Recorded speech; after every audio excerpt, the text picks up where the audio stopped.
An analysis of Charlotte Perkins Gilman's The Yellow Wallpaper. Charlotte Perkins Gilman was born in 1860 in Connecticut. She married Charles Stetson at age 24. She became severely depressed after the birth of her daughter. This is known as postpartum depression. She ended up divorcing her husband and later remarried happily to George Gilman. Throughout her adult life, she was well known as a writer and activist for women's rights. She wrote The Yellow Wallpaper in 1890, soon after her own experience with postpartum depression after the birth of her daughter. The story is based largely on the rest cure prescribed by her doctor, S. Ware Mitchell. Throughout her life, she was an advocate for euthanasia, believing that the terminally ill should have the opportunity to die with some dignity. At age 75, while suffering from terminal breast cancer, she committed suicide by a chloroform overdose. In her suicide note, she wrote that she chose chloroform over cancer, and she died quickly and quietly. She used the typical settings of romantic fiction of the 1800s. These included wealthy people with little work to do, and weak women who often meet tragic ends, many times by suicide. However, she played upon these typical romantic-era expectations of the reader, but she ultimately ridiculed the passive nature of women in these settings. Feminine power in The Yellow Wallpaper. The Yellow Wallpaper was written in 1890. During this time period, women were not expected to play equal roles within a relationship and had very limited social power. The one form of power women generally held was domestic power. This was the power in raising the children, organizing the household, etc. While this form of power may not have been the most glamorous, it was at least something that a woman could cling to.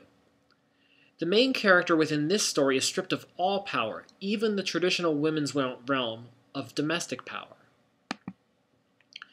The Yellow Wallpaper is told from a first-person point of view.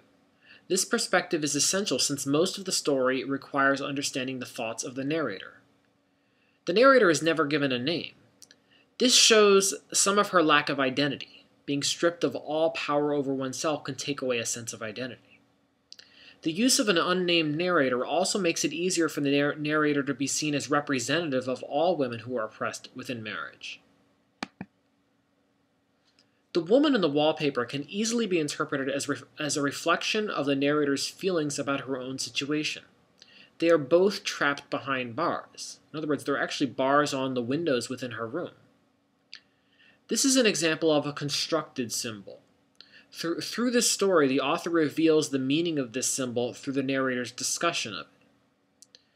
The narrator only constructs the symbol when she seems to have no other outlet for her imagination.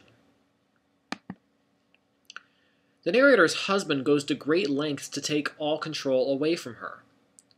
He brings her to this house in the country without her input. He forces her to stay in the selected room, even though she expresses a clear preference for another. And he tells her that she must not write, even though that would have provided some opportunity for self-expression. As the story progresses, one can see the narrator seeking to regain some control. By constructing this symbol of the woman in the wallpaper, the narrator is exercising control over the one thing that her husband can never fully touch, her mind. She gains a certain level of freedom by ultimately losing touch with reality. Her husband can no longer control her.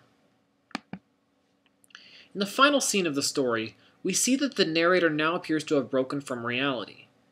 She is now referring to herself as the woman in the wallpaper. The mention of the rope is meant to hint at the possibility of suicide. This is meant to toy with the reader's expectations. In the literature of this time period, it was extremely common for weak-minded women to kill themselves. Rather than suicide, however, a reversal of expectations occurs in the final scene. Her husband enters the room and faints.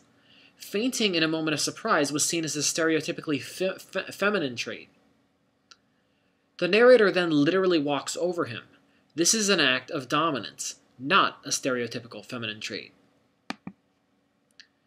Clearly, this story can be interpreted as conveying a social commentary about the limitations placed upon women due to gender inequality. In addition, there is a clear critique made of the rest cure as well as the approaches to women's health, mental health, that were based on sexist assumptions.